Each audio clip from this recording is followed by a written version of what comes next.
it. All right. All right. The sound of time going by on a bumpy road here. This is your show. Why am I saying anything? Well, yeah, because you had to time travel, and it's starting to take as long for you to play the music as we're traveling through time. Because we just stopped, but I wanted to refresh my notes and get a new sprite, and we time traveled with you in the. If it's not the way back machine because we're going forward, is it the way forward machine? Well, in this case, we're going back. We're going to talk about something in your past. Ah, good segue there. See, because to give some context to the rest of the show, now that we've covered all the TV we're going to cover for today, we're going back and we're revisiting a project that we have left sadly limping along here in 2024. We started and have got mostly through the middle of March, going through my schedule for 40 years ago, the first year in Midsouth. Actually, on the YouTube channel, we did this for 1983, and that's up there. And these previous Midsouth 1984s are up there if you want to catch up on it. How are they labeled?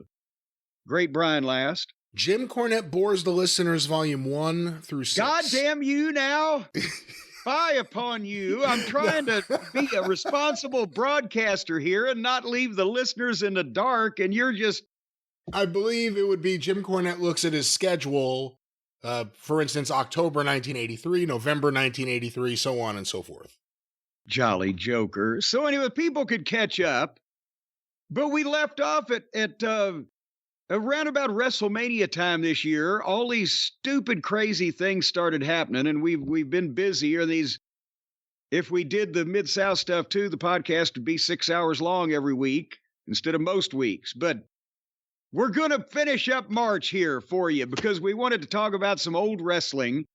And again, if you'll recall, the last segment that we did on March 14th at the Shreveport, Louisiana Mid-South Wrestling TV tapings, we had shot the angle with Bill Watts for the last Stampede. But as you will recall also from hearing these segments earlier, because of the nature of the television show, the way it was bicycled around the territory, we would tape 2 episodes, 2 weeks worth of TV on a Wednesday night every other week in the month. And the first show that we taped that night would air the following Saturday in Shreveport because it was done by the local TV station. But then it would start going around, and maybe 4 or 5 or 6 markets like New Orleans and Baton Rouge, and that end would get it the following Saturday. And then the next round, maybe up in Mississippi, and down in southern Louisiana, Lafayette and Lake Charles, they would get it the next week. And it would be in Houston pretty quick, too, usually about like with New Orleans. And it would take 5 weeks to get all the way to Oklahoma City, Tulsa, and Little Rock, Arkansas. So for the remainder of the last half of March, even though we had shot the angle with Watts, most people had not seen it on television yet, only the live crowd that was at the boys' club.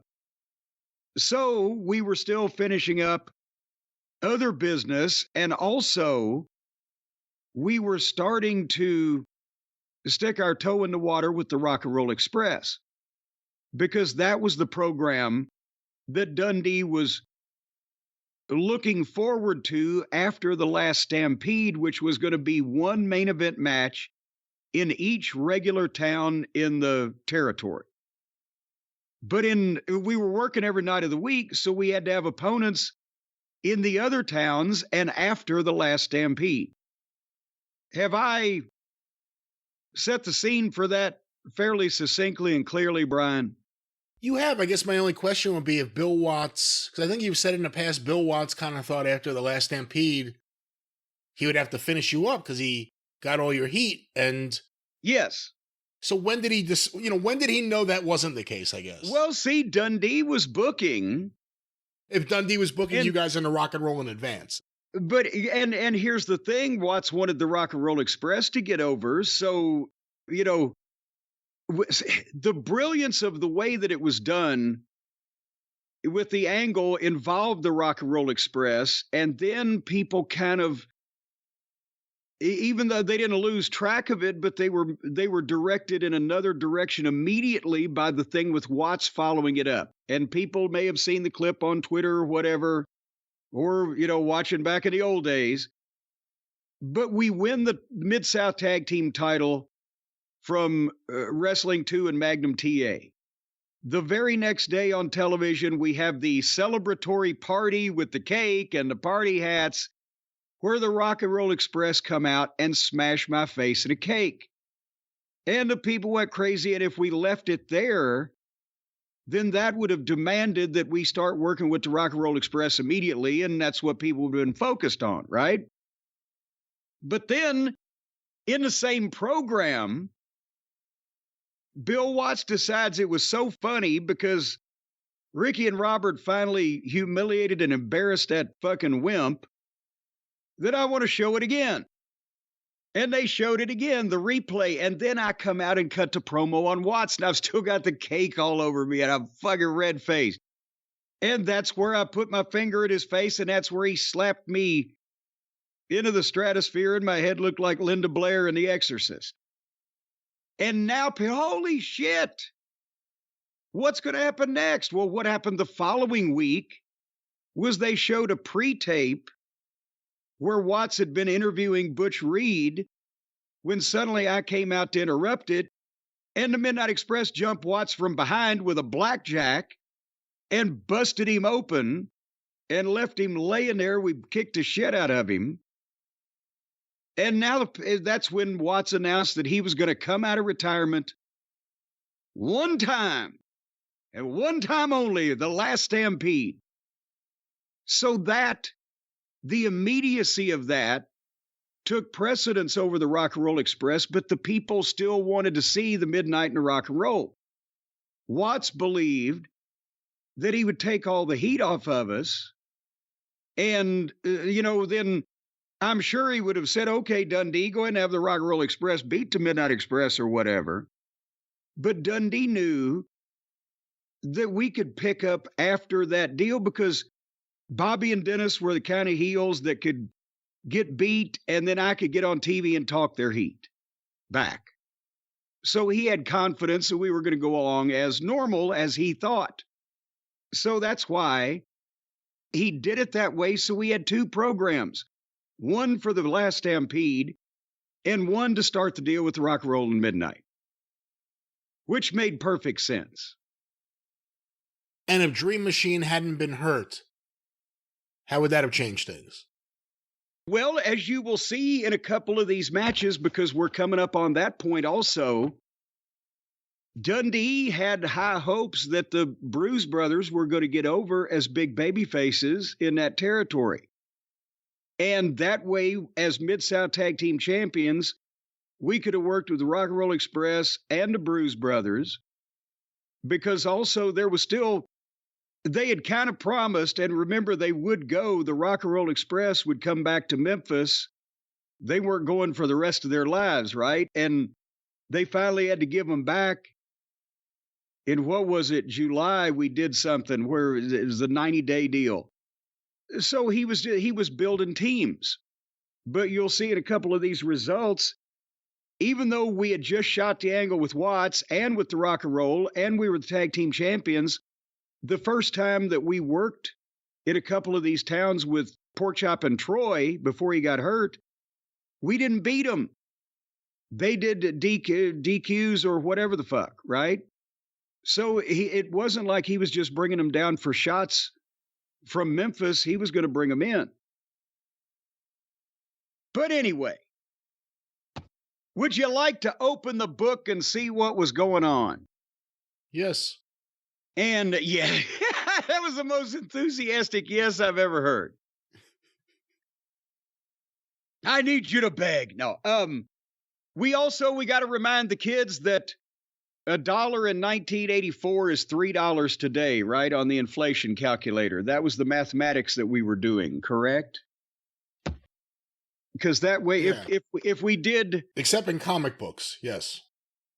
well, no, comic books appreciated a much greater, That's right. percentage. Yes, $1 then ain't $3 today. $1 because then is they're like $10 today. yes, because comic books are valuable, whereas actual money currency just limps along.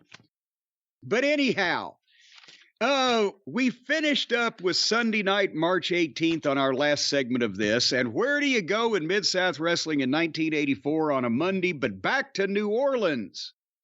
But this time we were at the Lakefront Arena.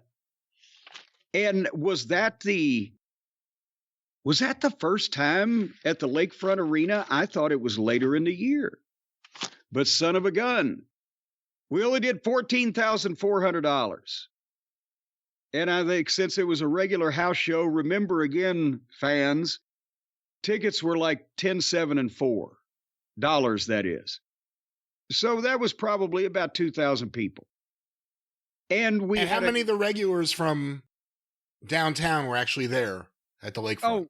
Almost, it was almost a completely different crowd, but you had, diehard fans that would be, wherever. But almost a completely different crowd from the downtown auditorium and the Lakefront Arena, which, as I've mentioned before, is almost a completely different crowd, except for the diehards that when they would go out to the St. Bernard Civic Center. It was weird about New Orleans that you had, and then everybody would go to the Superdome. That was what they could all agree on. But you had, it depended on the neighborhood you were in.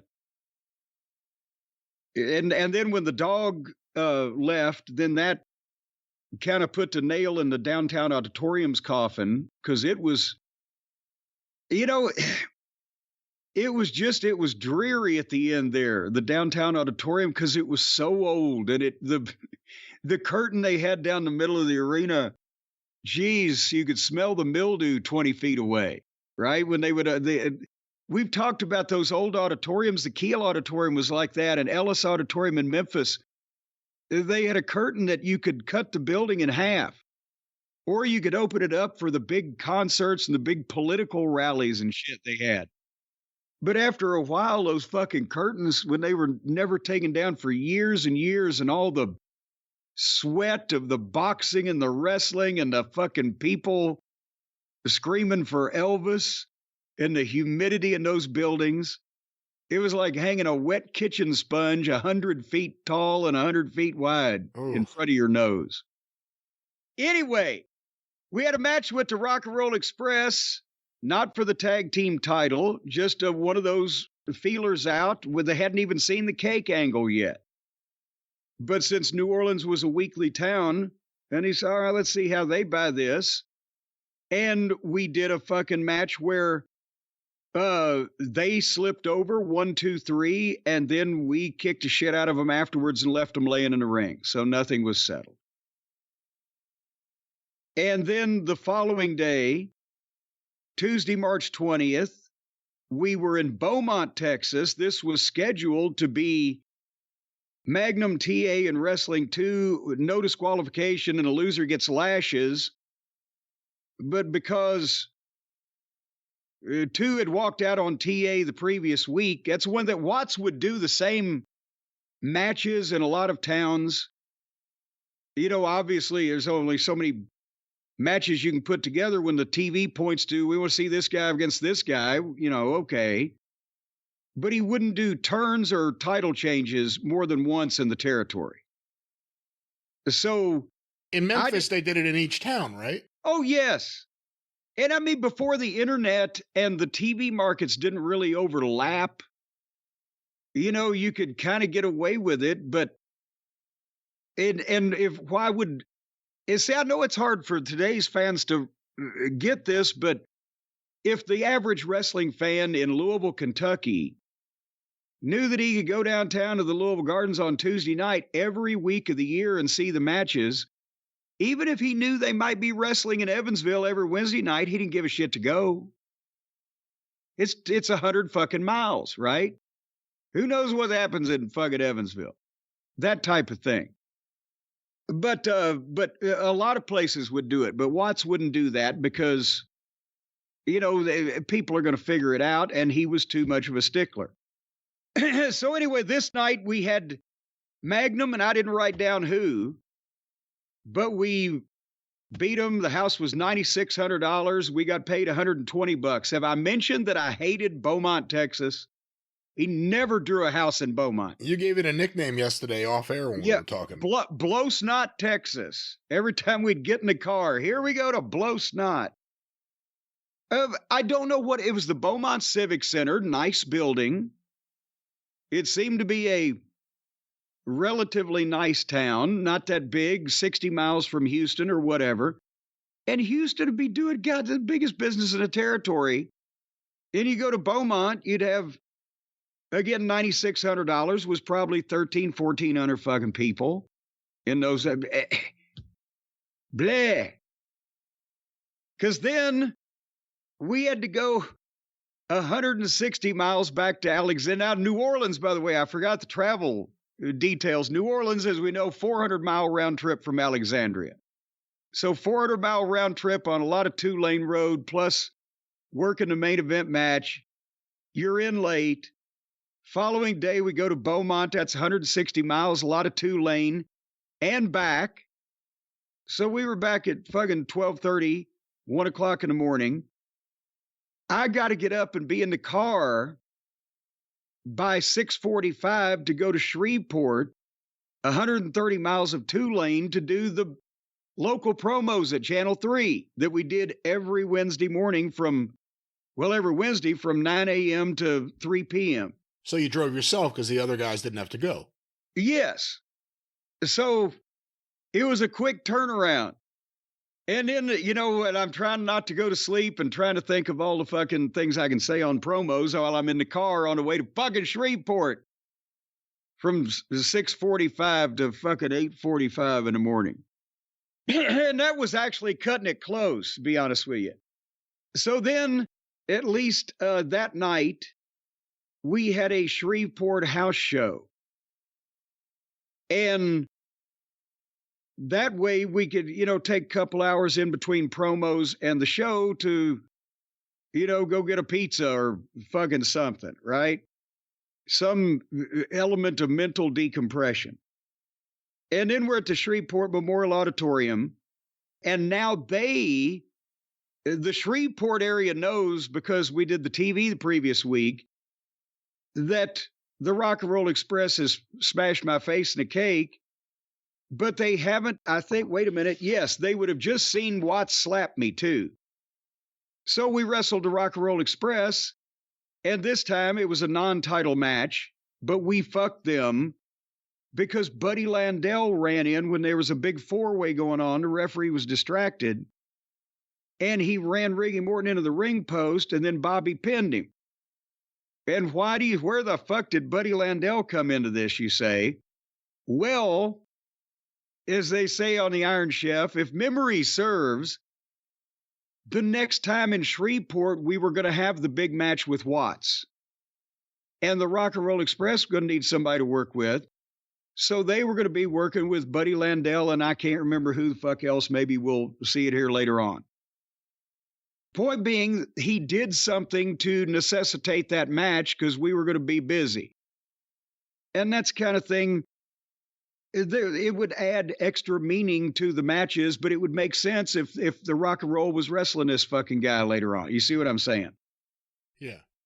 So, for that first little dry run with the Rock and Roll, we did $11,100, which was up for Shreveport. As I mentioned, the old building, Elvis fucking played there. And we made $150. Which would be $450 today on a $33,000 house. It wasn't great, but it was coming along. And then after Shreveport, by the time we got back to Alex, it would have been about 1 o'clock in the morning. So we could sleep all the way until, noon or so before we had to get in the fucking car and go to Biloxi, Mississippi on March 22nd. Again, 250 fucking miles in the opposite direction. Go ahead. Were you always able to sleep when you needed to? Or were there times where it's like, goddamn, I need sleep, but I'm so amped up for whatever it is that you couldn't get to sleep? No. Well, here's the thing. Because it sounds like sleep was, for the entire run of your stay in Mid-South Wrestling, sleep was a luxury. Well, here was my issue was the early mornings instead of the late nights, because since even when I was a kid, my mom, it drove her crazy because if I could draw my own schedule, I'd be up all night, sleep all day. She said, from the time I was a baby. And being in the business, around the business, the photographer, going to the towns and the shows, etc., I had developed a natural pattern where I could stay up until 4 or 5 o'clock in the morning and be productive. But then I needed to sleep as late as I could till I needed to do something, that I'm talking, 11 noon, whatever, 8 hours, 6 hours, whatever. I needed the right amount of sleep, but I was already kind of programmed for the wrestling business. So my deal with Bobby and Dennis at the start was that since they both wanted to drink after the show and I was fucking, not only was I naturally up at night, but now I've had people literally trying to fucking kill me, right? And also we've had a fucking show, and was the town good or was the match good or was it bad? We got to talk about it, right? So yes, I'll drive back from Tulsa and get in at daylight. You guys sit in the back and drink. But during the day, I swear they had to drive me, because if I'd meet them at noon, I was fucking bleary-eyed and I was in the back seat with a 20-piece nugget from KFC or something, and would often sleep on the way to like Houston or Biloxi while Bobby or Dennis drove, because I didn't really come around until we got to the fucking show. Were they both okay with daytime driving, or did one of them want to drive at night? No, they like that better. And then, yes, and Corny, you can drive through the goddamn down the Indian Nation Turnpike in Oklahoma at 4 o'clock in the fucking morning. And we'll drink beer and eat ribs. So it worked out, except when poor, bless him, Buddy Landell was in the mix and threw everything off, because we at different times realized that we could not risk our life and safety by riding in the car with him. So, okay. And then I would be off on my own doing the TV promo segments and et cetera anyway. So there was sometimes that, what was the question? I don't know what the answer was. Well, there you go. You proved my point. See, it's only information like that you get on a show like this. Oh, we were going to Biloxi, weren't we? I think it was March 20th, 21st? March 22nd. 22nd. Yes, a red letter day in Biloxi, Mississippi. And remember, I've said the Gulf Coast Coliseum, that huge fucking building. I mean, the WWF ran a pay-per-view there in, God, some fucking time. I think it was 96, 97. But it didn't do that well for wrestling, no matter what. I mean, as we'll see later on, even the last Stampede was not a fucking huge crowd in that giant building, and they would only use half of it. And it was dark, and we had riots there because it was in pitch black. It was like trying to get past people who were trying to knife you in a crowded fucking dark theater. But we had another match, a tryout match not tryout match, but a little testing the waters match with the Rock and Roll Express, and Buddy Landell came in, did the same thing as we did the previous night, fucking 400 miles away. And we won the match, but now that set the Rock and Roll up for Buddy and et cetera. But we did $21,000, which wasn't bad for Biloxi. I would say that would be going on 2,700, 2,800 people, which was not bad for Biloxi. And then we had to go all the way fucking back home, 250 miles, much of it 2-lane, to get back. And I swear to God, we get back from Biloxi at 3 o'clock in the morning. And then on The next day, Friday, March 23rd, they had booked Houston, Texas. So we were going to go 250 miles in the exact opposite direction, much of it 2-lane. So for Houston, you would have to leave, counting the traffic and et cetera, if you want to get something to eat by 1:30. So we were out of the car about 10 hours, and we're traveling the same distance in the opposite direction. And though that's what the question you asked was, could I sleep when I wanted? Is when we got started talking about the travel schedule. Yeah, like you said, you slept till noon. Even when I'd like to sleep late, I can't. I'm wired to wake up early. So even when I'm really tired, I'm like, oh, I'd like to sleep till noon. Maybe I'll get to 9 a.m. and then I'll wake up. So in Midsouth, you'd ever have that? No, happen? see, in my younger days, I could sleep until I set the goddamn alarm. Once I went to sleep, I was not going to be woken up in some case. The telephone, goddamn sleep through I slept through fire alarms in hotels. But that's why I always carried a portable alarm clock with me, because if I went to sleep in a hotel room, I was going to be in, and I couldn't count on wake up calls, that Seinfeld rib, right?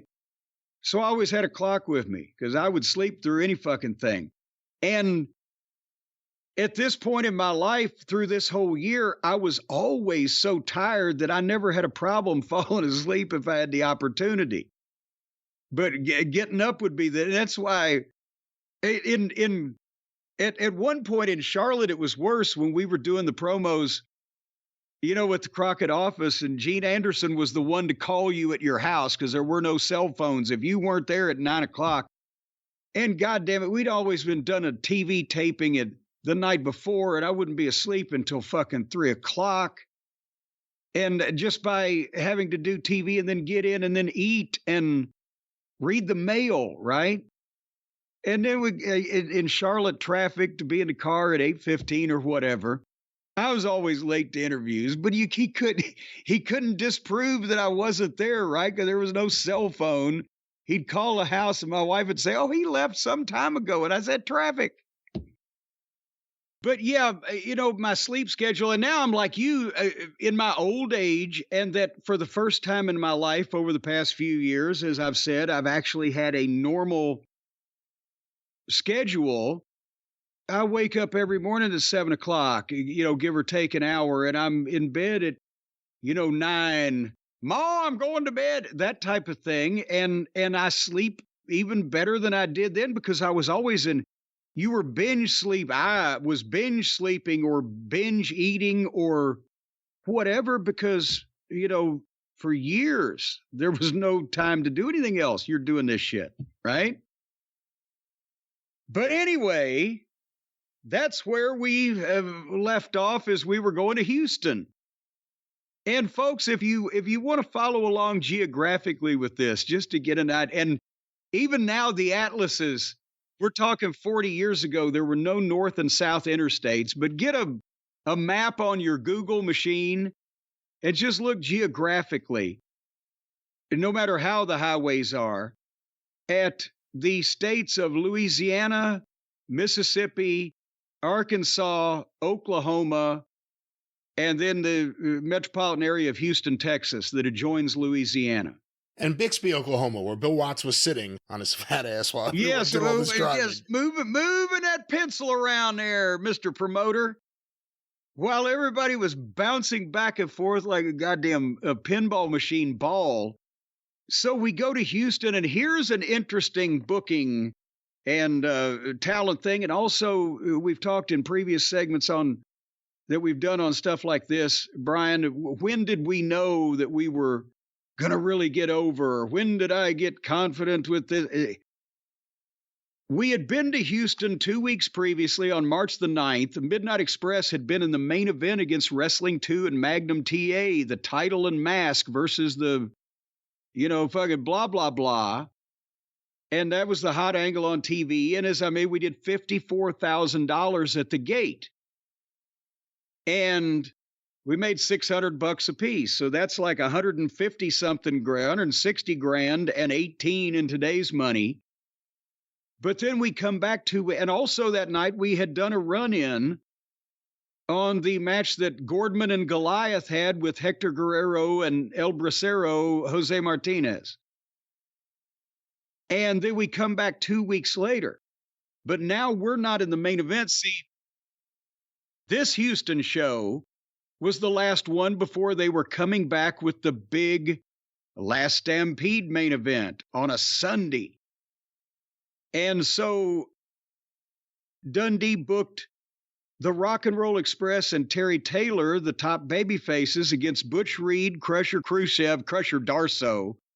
Crusher Darso would become Crusher Khrushchev, that would later on become a member of our beloved friends, the Demolition Team. Thank you. And Nikolai Volkov. So that was the main event. And then Magnum TA was against Mr. Wrestling 2 in their grudge from the breakup of their team that had just aired on TV, the previous weekend. And we were in a mid-card match with Hector Guerrero and El Bracero off of that issue. And there were 4, preliminary matches. The house was 43 grand. It went down when they took us out of the main event. And so, we beat Hector and Bracero because obviously we're coming back with the big Last Stampede show. But Dennis made the point to us, to me and Bobby, they're going to notice this too. The houses were up in Houston till they take the Midnight Express out of the main event. And son of a bitch, that's kind of way they thought back then. And we were to find that out. But that's what guys don't understand. They would go by, oh my God, we had a great match. Well, we wanted to have good matches and tear the house down with these people so that the fans would buy more tickets and come back and see us do it again. But the sole object was not to have a good match if the business wasn't coming up or we weren't kind of being able to be figured as being responsible for it. Does that make sense? It does, and a lot has been said over the years about the Rock and Roll Express, being red hot in Houston. But because you guys are heels, no one looks at it the same way. But all that footage is out there of you guys in '84, a lot of it without commentary. So it's just the fan reaction. And it takes 2 to tango. You guys had so much heat that definitely helped the Rock and Roll Express. Ricky Morton had just been there. It wasn't like the Rock and Roll. I mean, they as a concept were brand new. That's one of the things I always find amazing. A year and a half earlier, Ricky Morton's in the main event against like Nick Bockwinkel in Houston. And it was almost like a whole brand new thing, but... And when we should mention that's when Paul Bosch was getting talent from the San Antonio office and Joe Blanchard and Ricky was working there. Teaming with Ken Lucas. And then by now Bosch had gone with Watts and Houston had become part of the Mid-South territory, but Ricky had gone from San Antonio back to Memphis where they had teamed him up with Robert, and that's where the rock and roll got started. And then now Ricky had never worked the Mid-South territory, but he had been to Houston when it was part of a different company. We don't want to lose people. But yes, you make a good point. And Houston was a really strong, classic, old school wrestling town because of Paul Bosch, like a St. Louis with Sam Muchnick, a promoter who had been there and preserved the integrity of the business. People didn't believe his company was horseshit. He didn't have no shows. He didn't false advertise. He didn't lie to people on television. It was a straight arrow place. And the fans reacted to shit because you had to work in the ring and you could actually have a better match in Houston if you had the same match in some of the other towns because the fans understood so much more about the subtleties of wrestling from the old days. You could work the fucking arm and do the heel shit behind a referee's back, and they were clawing to come over the rail. And then in comes the Midnight Express, taking the fucking bumps when it's time, but getting the fucking heat, and me mouthing off when they'd been used to, nobody, They may have hated Gary Hart and Skandor Akbar, but not a lot of them thought they could fucking take him. These people are, well, we can kill him. If we just get our hands on him, we can kill him. They probably wouldn't even arrest us for it. So Houston was fucking tremendous. Great crowd to work for.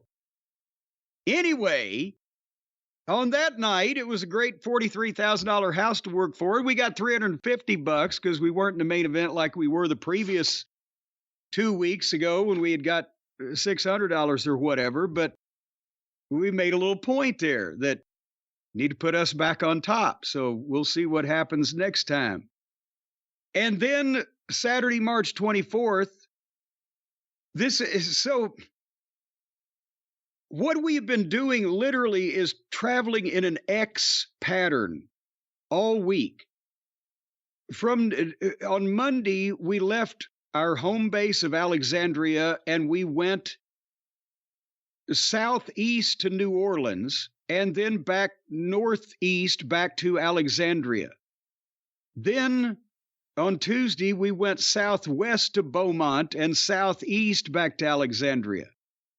Then on Wednesday to Shreveport, we went northwest and back to goddamn Alexandria, southeast. And then on Thursday, we went southeast further in the same fucking way we just to New Orleans and past that to Biloxi. And then back the same way we came. And then back, Houston goes through Beaumont to get to Houston. And then we went back home. And then Saturday, we went back to Baton Rouge, which you have to go to Baton Rouge to get to New Orleans. You have to go to Baton Rouge to get to Biloxi. Do you see what I'm saying here? Yeah. It would drive you out of your fucking mind. And we wrestled. I'm sorry. Did anyone ever bring up anything to watch? Is there any way? I mean, I don't even know who could have done it. Is there any way we could change the schedule around, move some days around so that this is a little better on the wrestlers, a little easier on them? Well, you couldn't move the schedule around because a lot of these towns, you had to run them on specific days and times they had found to be, some of them, they bounced around on different days, but the major towns, Houston on Friday night or a Sunday afternoon for major shows, that type of thing. What he could have instituted was a way that everybody only had to work 5 fucking days somehow, right? Instead of 7 and double shots on Sunday and some Saturdays. That would have preserved some more people's sanity. But especially when the territory got hot, you were like, not only did he expect all the talent to work every goddamn show, but you were like, fuck, I'm making so much money, I don't want to ask for time off. And remember, I've said before, and we'll get there later on this year, we finally cracked. I think it's by August or September. We said, we got to, please, we asked Dundee, please just give us some days off. We can't. Remember, I had a 103-day fucking in a row streak. And we said, please give us days off. And we got Oklahoma City off and Tulsa off and Houston off, the big payoffs. And we were still in fucking, hoo-ha, Arkansas. So we stopped asking for days off. But we were back in Baton Rouge on Saturday, March 24th, where we wrestled the Rock and Roll Express in the main event, and Baton Rouge was up $22,000, which wasn't bad. Again, really I think they've seen the cake in my face now, right? So big whoop, a lot of stuff yet to come. But again, there's life in it, and we're being put on top positions, and the houses are either up or better or whatever the case. But then this is one of the early times, Brian, before we figured out, God damn it, we ended up spending a lot longer away from home and going through a lot more bullshit to do it. We stayed in Baton Rouge and bought a plane ticket and flew to the Oklahoma towns the next day. And remember, how much was it? Well, if the plane ticket was $145. How much was We the got payday? Well, no, hold on here a second. That was the only time because I've got down here airplane ticket $145. But wait a minute, is that just the two? Because then, the return. I was I broke it up. Well, the point being, I've explained this before. But what would happen? Oklahoma City and Tulsa were the only towns in Oklahoma that Watts really ran. They're the only towns in Oklahoma 40 years ago, practically, except some that border on Texas that Fritz was running. And it was a long way from everything else. And so he would give you a trans allowance on your check. You'd get $125 extra if you were booked in Oklahoma and get there however you fucking want, right? So a lot of the guys would, 3 and 4 guys in a car paying trans, which is what guys used to do in the business in every territory. If it was 5 cents a mile when I got started, if you rode it with a guy in his car, he drove his car, he got the gas and everything, and you rode with him for 200 miles, you'd give him $10, 5 cents a mile, right? And is that the math? I haven't done it in 40 years. I trust your math. But it was 5 cents a mile for however long you were in the car with the fucking guy. And then it became 10 cents. But that way, if a guy took 3 people in his car and it was a fairly long trip, might make as much money on trans as he did on his fucking payoff, right? But me and Bobby and Dennis were mostly splitting it, and the aforementioned Buddy Landell. But it was so long. They said some of the guys said, "Oh, fly." Well, then that opened up a whole other can of peas because the plane ticket would be $200 and something, almost $300, but you only got the $125 trans. People said, "But you saved the long trip." But Baton Rouge was the closest town to Alexandria that had legitimate jet service. We're talking from Alexandria, it was prop jet, commuter plane, American Eagle fucking bullshit, right? And then you had to go to Baton Rouge, which we were there for the show, but otherwise you'd have to drive there and stay over and then fly out the first thing in the morning. Then you got to rent a car or have somebody fucking drive you, pick you up or whatever at the other side. Then you're at the mercy. Watts had a guy that he would rent a heel van and a babyface van for the Oklahoma City and Tulsa trip. And the heels, if they wanted to, could ride in the heel van, babyface van. But nobody could drive. He had he'd hired these drivers. And this motherfucker, I can't remember his name. And it's not that he was a fucking bad human being. But I hated him. We despised him. Because here's the thing, from Oklahoma City, the Myriad show in the afternoon, to the Tulsa show that night, it's 100, 110 miles, whatever it was, from building to building. And Oklahoma City started at 2 o'clock. The show would be over at 4:30. Tulsa would start at 7:30. You're supposed to be in a locker room at 6:30. It's a 2-hour fucking drive. So you see, time is of the essence.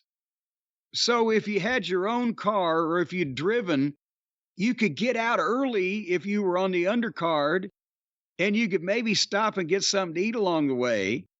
Or at least you could goddamn hurry up and get to where you were going, whatever. You had some freedom. But if you had to ride in a van with this fucking guy driving, they stopped at a Love's Travel store. And you could get, and this was when the only Love's Travel stores in the world, I think, were in Oklahoma. Now they're everywhere. But you get the fucking deli sandwiches and goddamn some microwave shit and some soft drinks and chips and hop back in the fucking van. And I swear to God, I don't know if there's much difference in the scenery between Oak City and Tulsa as there is in the fucking Mojave Desert. There ain't nothing in between those two towns. And this 4-lane highway, and here the motherfucker drove 55. The speed limit was 55. I don't know why. You couldn't have goddamn, if you were in a rocket car, you couldn't have hit a living creature if you'd gone out of control. And he would not. We offered to give him money. And can you imagine me, Bobby Eaton, Dennis Convery, Hacksaw Butch Reed, Nikolai Volkov, Crusher Khrushchev, Ernie fucking Ladd, fucking Hercules Hernandez at various times, these fucking heels in his van wanted to kill this motherfucker. He's going 55. We had guys in the van that could fucking jog alongside and beat us. And it wouldn't fucking go any faster. So we ended up started not having to, we just didn't change, most everybody from put sweats over the tights and just so we could have more time to get a sandwich. Am I boring you? Not at all. I mean, he was boring us. And think about the sandwich talk, maybe the sandwich talk. But we're all in this fucking van, and it's a goddamn rental van or whatever. It's got a AM, FM radio with speakers in the fucking front of it. There are no cell phones. There's no fucking internet. There's no goddamn portable television. We're talking to each other, or bless it, Butch Reed would sit in the back so he could somehow insert cocaine into regular cigarettes and fucking blow it out the window. And I'm sure this fucking 55-year-old Oklahoma farmer driving had no idea what he was doing, but Ernie Ladd was on the fucking next seat to him one time, and he was during Ernie's religious phase, much after the Shaft days were over with. And Ernie had his fucking collar of his shirt up over his nose so he wouldn't inhale any secondhand substances. But anyway, so we're going to Oklahoma on Sunday, March 25th, Brian, and I know you will find this hard to believe, but it's just like I said. We did the Oklahoma City show at 2:00 at the Myriad against the Bruise Brothers, and then the Tulsa show that night against the Bruise Brothers again. But the houses, Oklahoma City was $49,000. That sounds great, except we'll see it had a ton of potential. And Tulsa was $31,000. So the company grossed $80,000. In today's money, that would be $240,000 on one Sunday on ticket sales alone. And they said the territory wrestling wasn't profitable. And we made, for the two matches, $355, $50, $575, $675. For the two matches that are on the card, not the main events, and the trans allowance, $650, which would account for $1,950 in today's money. But here's the fun part. We were going to talk about the Bruise Brothers a minute ago. Here's the card for Oklahoma City so you could get an idea. Again, this was the in-between before the midnight and the last Stampede with Watts and the Rock and Roll Midnight program starts. And, we had already finished up with Magnum and Wrestling 2 and had done well up there. So there's some preliminaries. El Bracero beat John King. Lanny Poffo beat Jerry Gray. Terry Gordy beat George Weingeroff. Because at Oklahoma, remember, Fritz had a small interest, and because his television was on up there, Watts would book world-class talent on a fairly regular basis on the cards. And then our match with the Bruise Brothers. And Pork Chop and Dream Machine, they beat us by disqualification.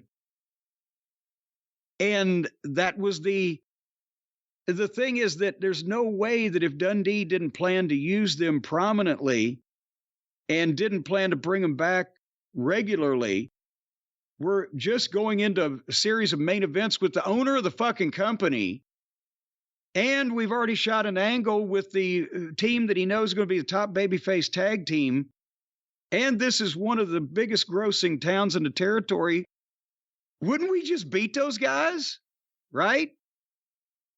You would think. So you can reflect on it now and say, holy shit, he was going to do something. And the response they got, especially down in New Orleans, but on these towns also, and Houston, if they'd only had a chance, right? I just hate that Troy got hurt right then, and that was the end of that, and he never really got another opportunity. What'd you think of that music video they had that they made in Memphis of them like walking into the pool hall? And yes, no, it was great. It was great because it was I'm a soul man, which was hot because of the Blues Brothers movie, but also Sam and Dave, Memphis. It'd been hot originally, right? Stax Records. And the Jimmy Hart helped them. They took Randy West with the camera, and they went around to a lot of the places in Memphis that, were recognized as part of that fucking scene. And I was educated at Woodstock. They're out in front of Woodstock High School or whatever the fuck. And it clicked. But that was also, they were heels at the time, but people started liking them. And that's what Dundee saw and wanted to bring to Mid-South. But there was an uproar because when they walked into one of the bars, Dreams got the fucking sunglasses on, and he puts the glasses down on the end of his nose, and he looks over the top of him at this. And let's face it, she was kind of a plain, ordinary African-American young lady, right? About 20 years old or whatever. He looks over the top of the glasses and puts his hand on the back of her head and gives her a big kiss. I'm a soul man. And people called Channel 5 and complained about that. Wow, really? In 1983, 1984? Yes. They did that. Wow. Well, remember, it was 1980 fucking late 82 when Adrian Street caused him to call because he kissed a black man. Ira Reese, the kiss finish, he jumped up in his arms and kissed him, and Ira Reese, well, what the fuck? And he rolled him up and pinned him. And they called him, this man kissing a black man on TV. Anyway, back to Oklahoma City. So, yes, us and the Bruise Brothers, and a co-feature, Jimmy Garvin beat Chris Adams, a world-class match from Dallas. And did the Dallas guys like being sent to work for Watts, or did they not like fucking with their pretty easy schedule in Dallas? Well, no, because it was easier for them to live in Dallas and make Oak City and Tulsa than it was for us. Dallas straight up to, it was 210 miles to Oklahoma City, all interstate. It took 3.5 hours. It took us 3.5 hours from where we lived just to get past Shreveport on the way to Dallas.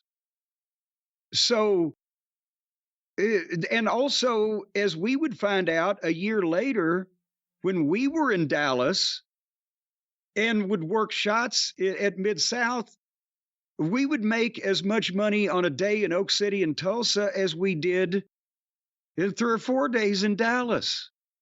But Watts's payoffs were better. We were higher on the card. If the show in Oak City, in Tulsa was a worse payoff because he took the office expenses. Tulsa was next to Bixby. But if your Oklahoma City payoff during the times that we worked there would have been better than any payoff you would make, except if you were featured in Dallas at one of the big shows or the main event on the Sportatorium. And maybe even then, if it didn't draw a hell of a house. So I can't imagine they didn't like it. And I have little sympathy for them with the schedule they were working otherwise if they didn't like it. And then Terry Taylor, Rock and Roll Express, beat Buddy Landell, Nikolai Volkov, and Crusher Darsow. So Buddy's being worked in because he just got there from Memphis, but he's being worked in as the Weasley heel stooge to later on for Butch Reed, but the guy that will come in and cause trouble. And that way that's gotten him involved with these top baby faces. So that was the week, and we ended up, I didn't count the goddamn miles, but we cheated and flew. But we made $1,925 that week for working 1, 2, 3, 4, 5, 6, 7, 8 matches and a 6-hour set of interviews. But that's the equivalent of almost $6,000 in today's money. And I've been in business a year and a half, and I'm still happy to be there and lucky to be there at this point, right? Well, this is the end of what we're going to talk about here today and almost the end of the month. What are you thinking at that time? Are you thinking I have months left here in Mid-South? Are you guys thinking we better start looking for another place to go? I mean, any thoughts about your future at this point? No, because, well, I always had thoughts about my future at this point, but no, Dennis is telling me and Bobby, and also Dundee is fairly confident in what's going on. And we see we've got the Rock and Roll Express. Here come the Bruise Brothers. We could do business with them. We've just shot this angle with Watts. We haven't even had these matches yet. And we knew that was a big deal, that we're working with the owner of the company, but we had no idea even yet that we were going to draw record houses. And that's the thing. A lot of people say, well, in my career, I can point to one specific thing. Well, you can when you look back, right? But at the time, you don't know. When you do something, if it got over, if it got a reaction, if people are in or out of the business saying, wow, whatever, but you don't know that's going to be a turning point in your life until you've had the life turn as a result of that and look back on it, right? But when we did that angle with Bill Watts, we had already had good matches, proved we could get over and draw some houses with Wrestling 2 and Magnum, and we'd have been a good territory team. And I bet off of that we could have got booked in Kansas City, or maybe at some point, Crockett would have seen us anyway, and they might wanted us underneath at first to start out. But by the time we did this deal with Watts, from that point on, whether Flair and Dusty had come in and seen us or not, we could start picking spots to go, because nobody was doing that kind of fucking business at a territory that size. That I say nobody, I'm talking nobody that you had never fucking heard of, right? People had overall never heard of us. But when the last Stampede, there were 9 sellouts. There were 11 record gates. The second biggest dome, we missed it by $6,000. They sold over 100,000 tickets. There were 16 of the last Stampede dates, but over the whole 5-week period, because he ran every other night of the week, that territory grossed $1.2 million in ticket sales when the tickets were 15, 12, 10, 7, and 4. And that, for a territory even that size, to do that kind of gross, it was the biggest month in business Bill Watts ever had. After that, and now we got the Rock and Roll to work with. We're like, okay. Now we started getting a little goddamn picky when over the summertime, the Rock and Roll was gone and they brought in this team or that team. Or you remember when they tried to have Master G replace Junkyard Dog, and there's a match out there with him and Brickhouse Brown against the Midnight Express, and goddamn, we've started to get hot. Like, hey, y'all are booking us against these fucking morons, going to fuck up a good thing here. So we weren't to that point yet in our confidence, but we saw it, it's starting to work.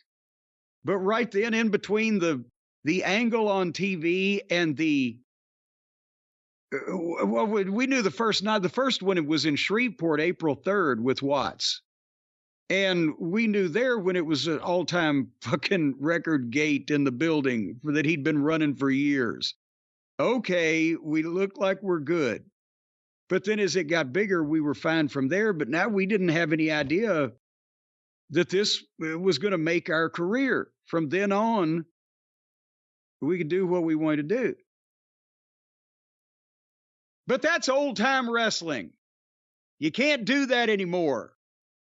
You got to have the right fucking talent agent with the Endeavor Agency, or what's their talent now? The Paradigm people? Who is IMG.